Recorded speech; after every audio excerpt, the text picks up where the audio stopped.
Benjamin Fisher moved into a new apartment building recently. When searching for a unit, he wanted air conditioning or a place that wouldn't get too hot. If you're living in a place that is facing towards the sun for most of the day and there's a heat wave, it's extremely dangerous if you can't really get good ventilation or if you can't cool the place down. His unit isn't too hot in these above 30 temperatures, but some renters aren't so lucky. According to a thermostat, it's stuck at 30 degrees, but it might be hotter. Part of the problem as well is the apartment that I live in is pretty old. It was built 40 years ago. Outside of the major Canadian cities, Edmonton and Calgary have the highest number of renters.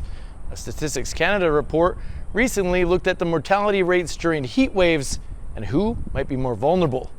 And we found that cities that have more renters tend to have higher risk of death per extreme heat day.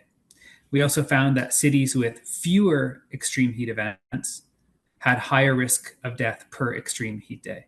A large part of that may be the cost of installing air conditioning units, especially when it comes to apartments, which can come with extra labor compared to a house. There's restrictions from the condo association or from the building structure, so there's different types of applications that can be used for that. The right to cool off has reached a boiling point for Climate Justice Edmonton. The group is campaigning for the city to step up for renters during extreme heat. We do regulate around air quality, we regulate around water quality, and we regulate and have policies around minimum temperatures for people to live in for rental units. But we don't have these sort of policies in place for maximum living temperatures.